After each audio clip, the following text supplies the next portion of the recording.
નમસ્કાર મિત્રો, આજે આપણે જીવ વિજ્ઞાનમાં એકમ 6નો અભ્યાસ કરવા જઈ રહ્યા છીએ. એકમ 6 એ પ્રજનન વિશેનો છે. હવે પ્રજનનના અંદર આપણે ધોરણ 12માં હાલમાં 4 એવા પ્રકરણો છે, જેમાં પ્રકરણ 1માં સજીવોમાં પ્રજનન, જેમાં સંપૂર્ણ એની માહિતી છે. પ્રકરણ 2 સપુષ્પી વનસ્પતિઓમાં લિંગી પ્રજનન. પ્રકરણ 3 માનવ પ્રજનન. અને પ્રકરણ 4માં માનવ પ્રજનનમાં પ્રાજનિક સ્વાસ્થ્ય કેવી રીતે જાળવવું એનો અભ્યાસ છે. તો આજે આપણે પ્રકરણ 3 માનવ પ્રજનનનો અભ્યાસ કરશું.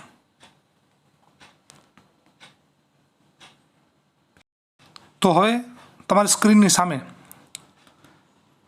આપણી બાયોલોજીનું ટેક્સ્ટ બુકનું પેજ તમારી સામે શો થાય છે. તો તેમાં લખેલ વાક્ય પ્રમાણે તમે જાણો છો કે માનવ લિંગી પ્રજનન કરતા અને અપત્ય પ્રસવી છે.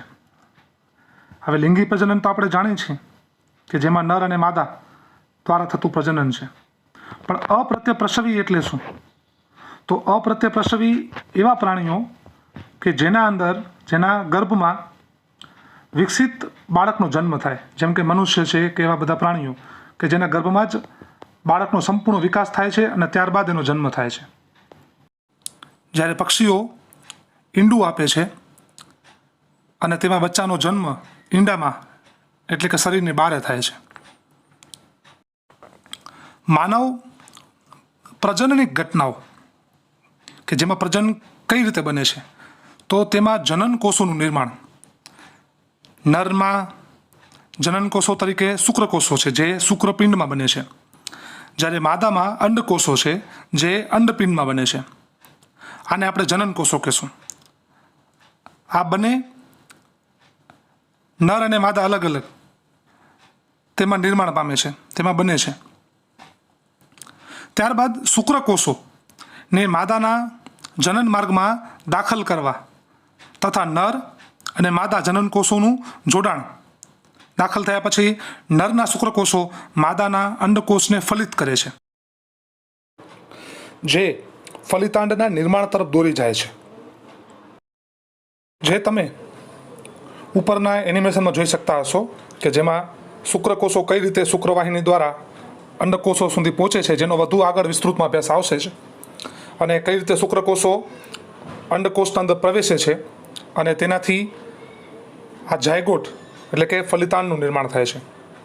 હવે ત્યાર પછીનો ટોપિક કે જેમાં બતાવ્યું છે કે જે ગર્ભકોષ્ઠ કોથળીનું નિર્માણ, જેને આપણે કહીએ છીએ અહીંયા કને બ્લાસ્ટોસાઇટ્સ, એનું નિર્માણ અને વિકાસ કઈ રીતે થાય છે, તેનું ગર્ભાશયની દિવાલ સાથે જોડાવવું, જેને આપણે ગર્ભસ્થાપન કહીએ છીએ, એનો પણ આપણે અભ્યાસ આવશે.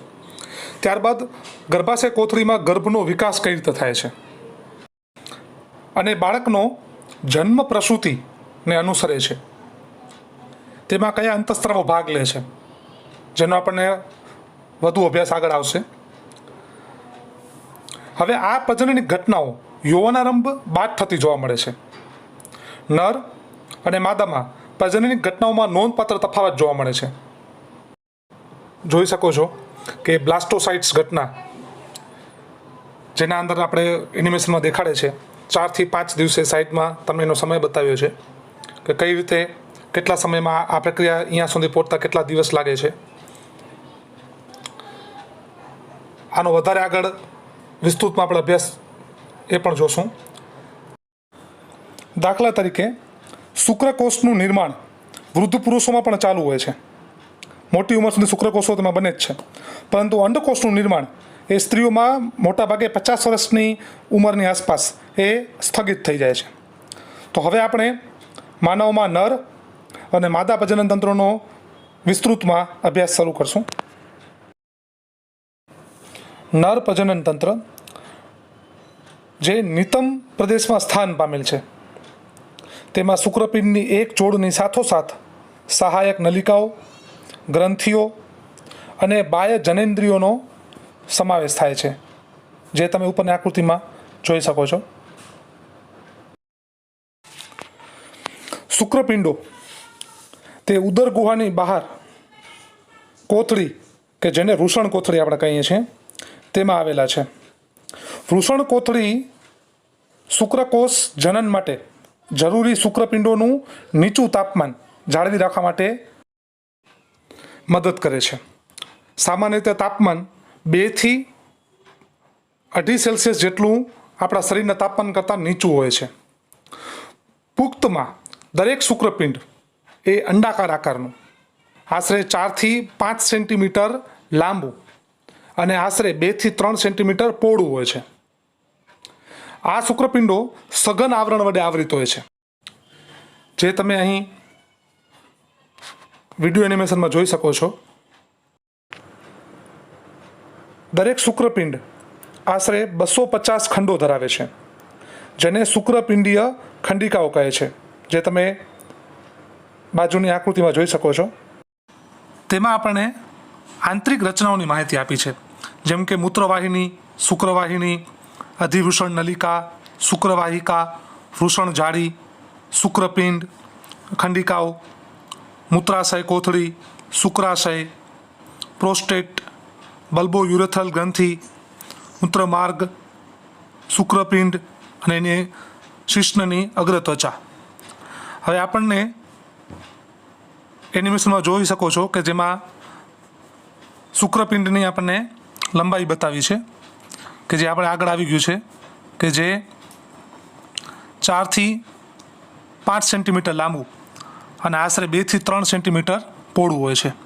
અને તેમાં જે 250 ખંડો આવેલા છે એ ખંડો તમે જોઈ શકો છો. હવે તેમાં દરેક ખંડિકા 1 થી 3 શુક્રકોષો ઉત્પન્ન કરતી ખૂબ જ ગૂંચળામય શુક્ર ઉત્પાદક નલિકાઓ ધરાવે છે, જે આપણે જોઈ શકીએ છીએ.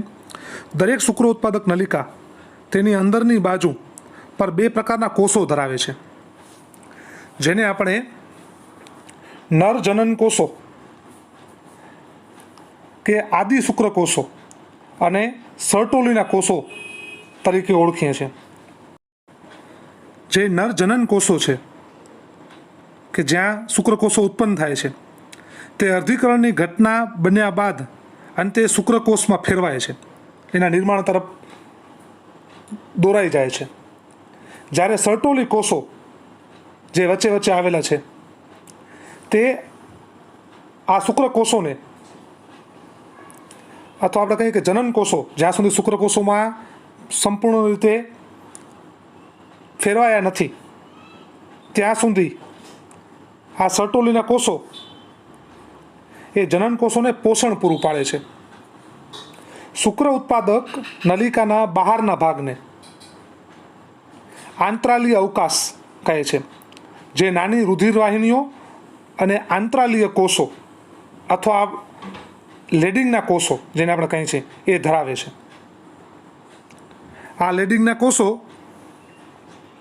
એન્ડ્રોજન્સથી ઓળખાતા, એન્ડ્રોજન્સ નામના અંતઃસ્ત્રાવનું, એવા ઓળખાતા શુક્રપિંડીય અંતઃસ્ત્રાવોનું સંશ્લેષણ, એની બનાવટ અને સ્ત્રાવ કરે છે. અહીં અન્ય રોગ પ્રતિરક્ષા માટે સક્ષમ કોષો પણ હાજર હોય છે, કે જે એના નિર્માણને તંદુરસ્ત રાખે છે. અહીં જે લેડિંગના કોષોની વાત કરી, આ કોષો જે એન્ડ્રોજન્સ ઉત્પન્ન કરે છે તે એન્ડ્રોજન્સ શુક્રપિંડમાંથી ઉત્પન્ન થતા શુક્રપિંડી અંતઃસ્ત્રાવોને જાગૃત કરે છે, અથવા આપણે એમ કહીએ કે તેને ઉત્તેજિત કરે છે. અને આ ઉત્તેજિત થયેલા અંતઃસ્ત્રાવો એ નર જાતીય માટેના લક્ષણો માટે જવાબદાર બને છે. એટલે કે જ્યારે બાળક કિશોરાવસ્થામાં પહોંચે ત્યારે એમાં નર જાતીય માટેના જરૂરી લક્ષણ એ વિકસિત થાય છે. એના માટે આ અંતઃસ્ત્રાવ ખૂબ જ જરૂરી છે. ઉપર તમે લેડિંગના કોષોની અને એન્ડ્રોજન્સની આકૃતિ જોઈ શકો છો. જે એન્ડ્રોજન્સ એ લેડિંગના કોષોમાંથી ઉત્પન્ન થતો એક રાસાયણિક સમૂહ છે. આ સિવાય લેડિંગના કોષો વિશે હજી તમે જાણવા માગતા હો તો તે એક લાઇડિંગના ઇન્ટરસેલ કોષો તરીકે ઓળખાય છે.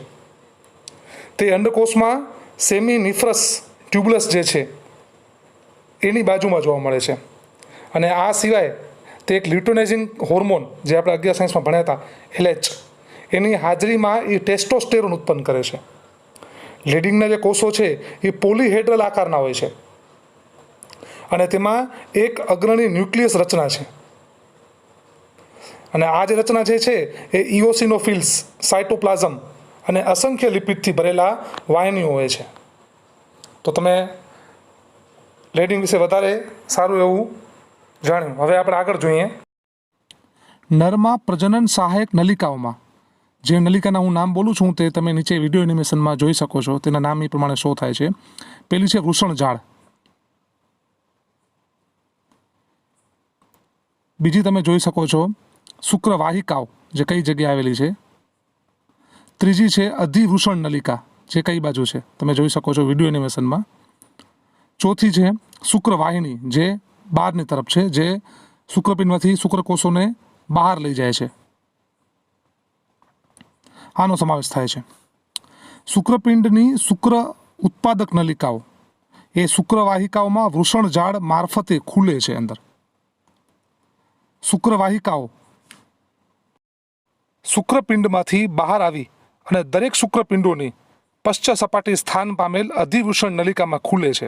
તમે નીચે વિડીયો એનિમેશનમાં જોઈ શકો છો કે શુક્રપિંડમાંથી ઉત્પન્ન થયેલા શુક્રકોષો અધિવૃષણ નલિકામાં ઠલવાય છે અને ત્યાંથી આ અધિવૃષણ નલિકા શુક્રપિંડને પશ્ચ સપાટી ઘેરાયેલી છે અને ત્યાંથી આ અધિવૃષણ નલિકા એ ઉદરમાં ઉપરની તરફ શુક્રવાહિનીમાં ફેરવાય છે અને મૂત્રાશયની ઉપર પાસ એટલે કે એક લૂપ બનાવે છે. જે મૂત્રાશય કોથળીની પાછળથી લૂપ બનાવી અને આગળની તરફ શિશ્નમાં તે જોડાય છે. તેની સાથે શુક્રાશયની નલિકાઓ જોડાઈ અને મૂત્રમાર્ગમાં સ્ખલન નલિકા તરીકે ખુલે છે. આ નલિકાઓ શુક્રકોષોનો સંગ્રહ અને શુક્રપિંડોથી મૂત્રમાર્ગ દ્વારા બહારની તરફ વહન કરાવે છે. મૂત્રમાર્ગ મૂત્રાશયમાંથી ઉદ્ભવે છે અને શિશ્ન દ્વારા આગળ વધી મૂત્રમાર્ગ મુખથી ઓળખાતા છિદ્ર દ્વારા બહાર ખુલે છે, જે તમે સામે એનિમેશનમાં જોઈ શકો છો. શિશ્ન એ નરનું બાહ્ય જનનાંગ છે. તે વિશિષ્ટ પેશીઓથી બનેલ છે જે તેને ઉત્થાન અને વીર્યદાનની સાનુકૂળતા કરી આપે છે. શિશ્નના પહોળા છેડાને જે આગળનો ભાગ છે જેને શિશ્ન અગ્ર કહે છે, જે અગ્ર ત્વચાથી ઓળખાતી શિથિલ ગળીમય ત્વચા દ્વારા આવૃત છે. નર સહાયક ગ્રંથિઓ જે આપણે આ નીચે એનિમેશનમાં પણ દેખાડે છે કે જેમાં એક જોડ શુક્રાશય છે જે આકૃતિમાં પણ બાજુમાં જોઈ શકો છો, એક પ્રોસ્ટેટ ગ્રંથિ આવેલી છે અને એક જોડ બલ્બો યુરેથલ ગ્રંથિનો પણ સમાવેશ થાય છે, જેનો તમે નીચે વારે ફરતી આકૃતિમાં જોઈ શકો છો. આ ગ્રંથિઓનો સ્ત્રાવ કે જેમ કે શુક્રાશય, તો શુક્રાશયમાંથી નીકળતો સ્ત્રાવ એટલે કે શુક્રાશય રસ જે બનાવે છે કે જેમાં ફ્રુક્ટોઝ, કેલ્શિયમ અને કેટલાક ઉત્સેચકોથી આ સ્ત્રાવ સભર હોય છે જે શુક્રકોષોને મદદ કરે છે, શુક્રકોષોને પોષણ પૂરું પાડે છે. આ સાથે તેમાં બલ્બો યુરેથ્રલ ગ્રંથિ પણ આવેલી છે. આ એક જોડ બલ્બો યુરેથ્રલ ગ્રંથિ જે તમને નીચે બતાવે છે તે શિશ્નના ઊંજણમાં પણ મદદ કરે છે. આ સાથે આપણે નર પ્રજનન અંગનો અભ્યાસ અહીં પૂર્ણ કરીએ છીએ. હવે ત્યારબાદનો જે અભ્યાસ માદા પ્રજનન અંગો તે નેક્સ્ટ વિડીયોમાં કરશું. ધન્યવાદ.